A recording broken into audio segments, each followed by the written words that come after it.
In this video, we're starting our discussion about OSPF with IPv6. Here's part 1. So we're used to our traditional OSPF version 2. We use it with our IPv4 networks.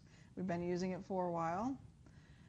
Some updates needed to be made in order for OSPF to work with IPv6. Thus, OSPF version 3 or OSPF v3 was created. It's our version for or used or created to handle IPv6.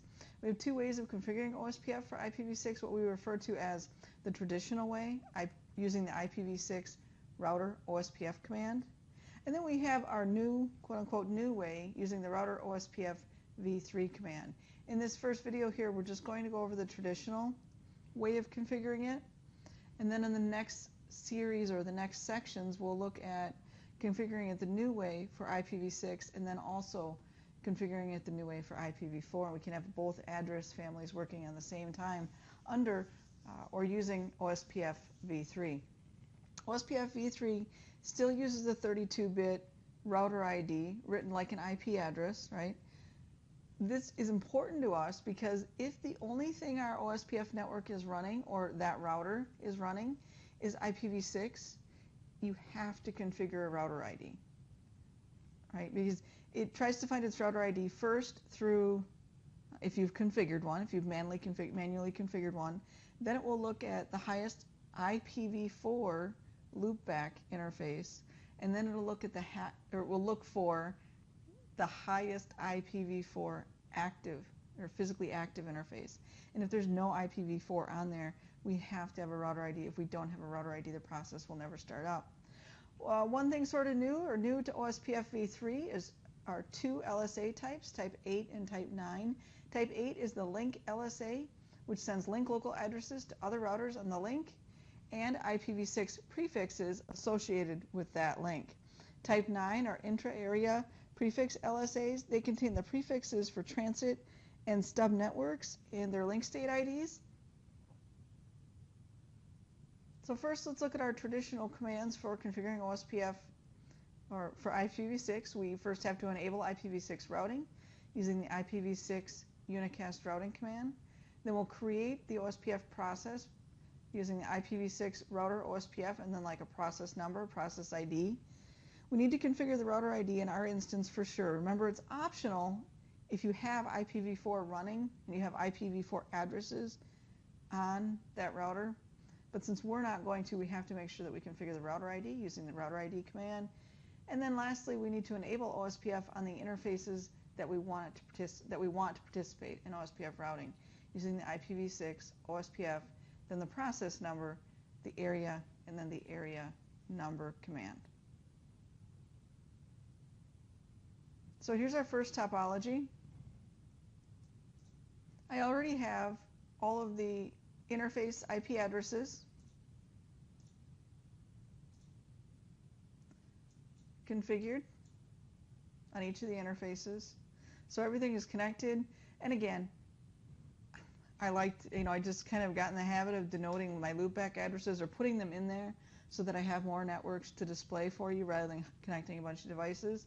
So here is not necessarily a bunch of computers. It's really a loopback interface with these addresses on them that they each have. So I have loopback 0, loopback 1, and loopback 2. And then over here I've just denoted it as a loopback. And my loopback 0 over here, that's its address. Okay. What will happen is we configure routing correctly in branch 1. We should see all its directly connected networks. Then we should also see the FD012 network and the FD014 network. And then in branch 2, I would see all of these as OSPF networks.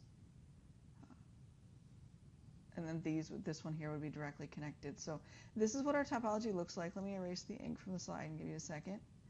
So here's what we're working with. Two areas, area 0 and area 1. HQ will be our area border router between 0 and 1. So let's go ahead and configure. Like I said, IPv6 addresses are already configured. I'll go ahead and I'm going to, actually, no, I configured IPv6 addresses everywhere. I configured routing, so routing is done, IPv6 routing.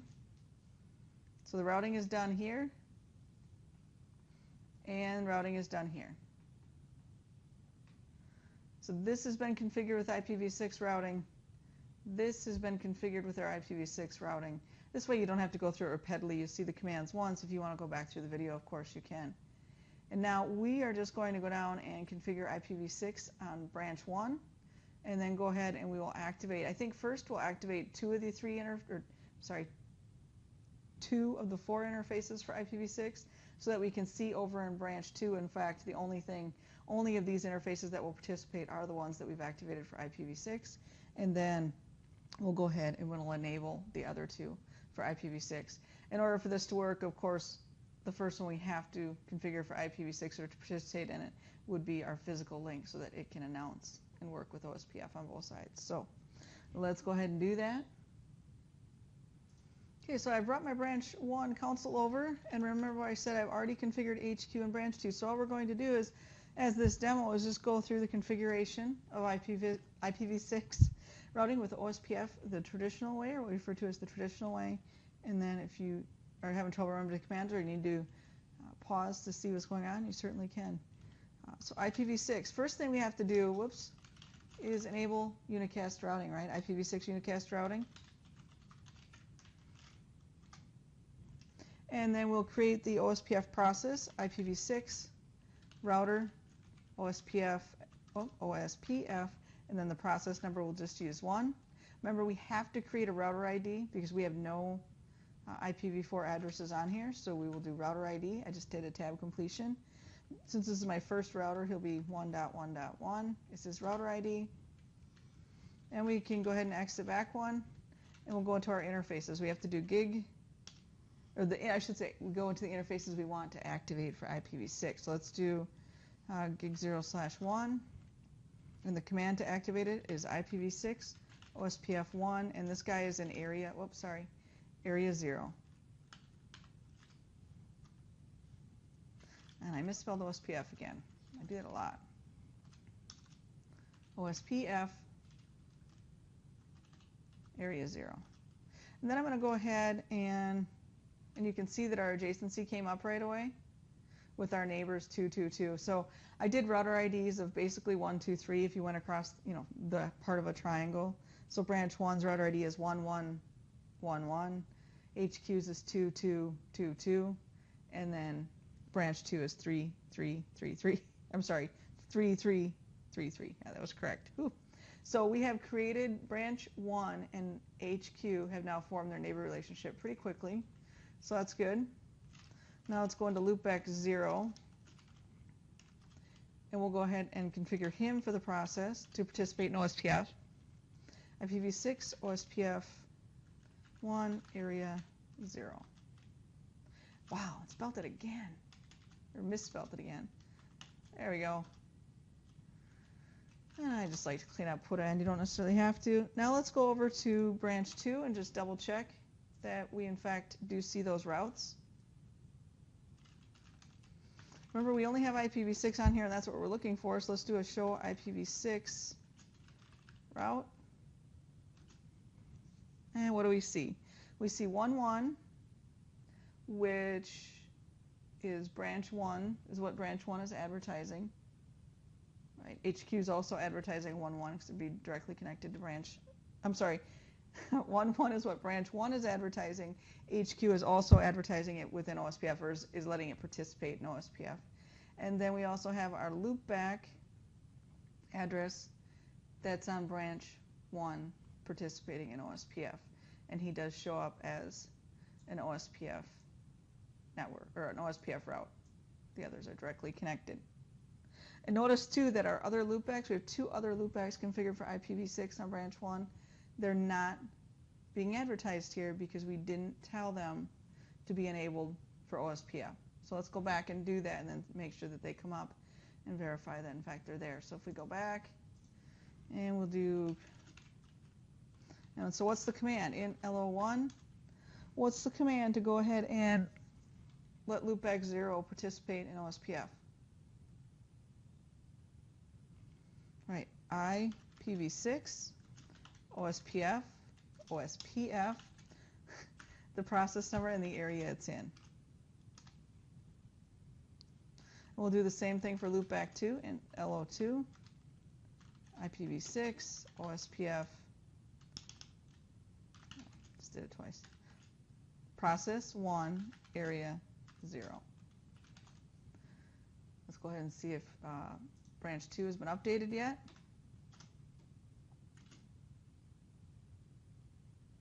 Sure it has. So now we've got our 1.1 link, which is our link going through HQ to get to branch, our link between HQ and branch 1. We've got our loopback 0 that's on branch 1, our loopback 1 that's on branch 1, and our loopback address, our loopback 2 address that's on branch 1. So we're fully converged OSPF v3 for IPv6. Now let's just verify a few things. I'm going to stay on, I'll stay here on, let's go to HQ to do that. Okay. So first things first, let's do a show, let's look at just OSPF route. So show IPv6 route OSPF. Now we see all of the only OSPF routes here. One thing I also want you to notice is that just like we did in EIGRP, OSPF also uses its link local address in its routing table. So instead of saying, okay, well, I can get to FD013::1 by going to or via FD01:3::1, instead it uses the link local address.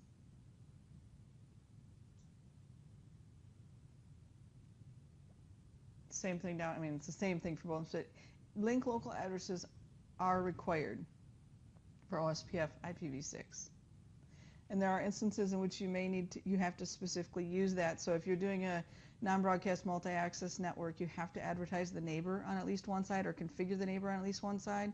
You'll have to use the link local address in there. So you use the neighbor command, IPv6 OSPF neighbor, and then you would put in the FE80, which is the link local address in there. Because OSPF for IPv6 uses that as the way to get across that link or to get to that route. Let's go ahead and do show IPv6 neighbors. And again, notice link local addresses are being used for our neighbor relationships.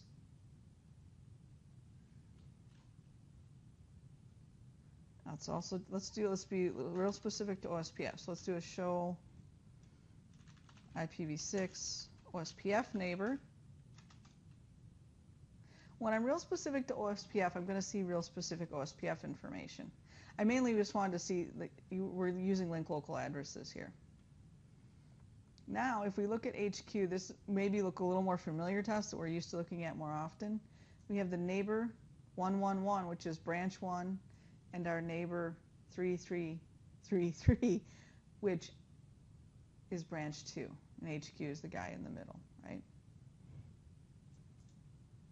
So when I just use the show IPv6 neighbors command, what I see is the IPv6 link local address for our neighbors.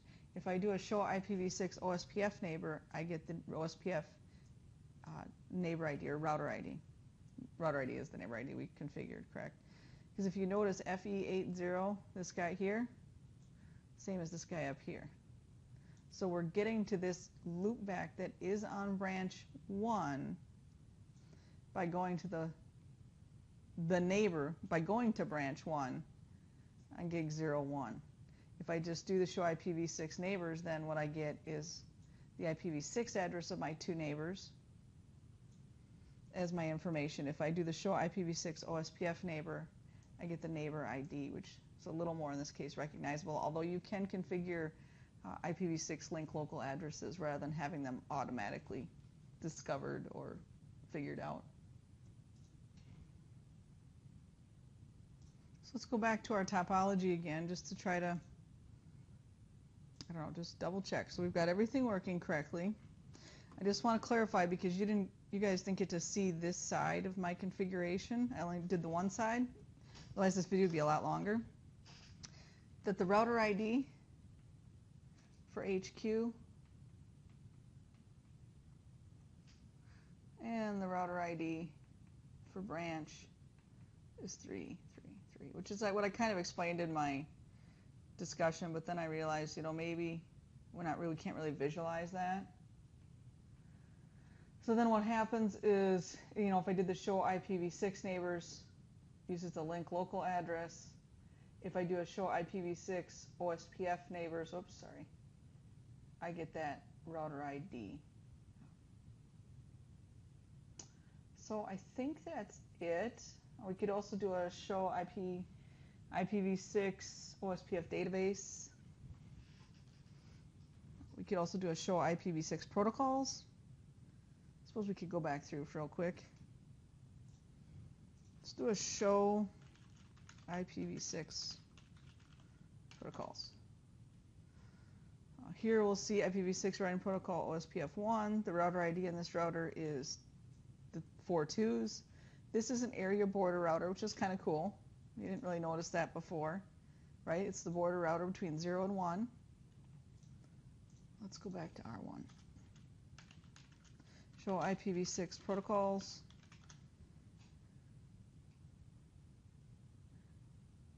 Here again, routing protocol, router ID. It's not signified as an area border router because it's not. All of its interfaces are in area 0.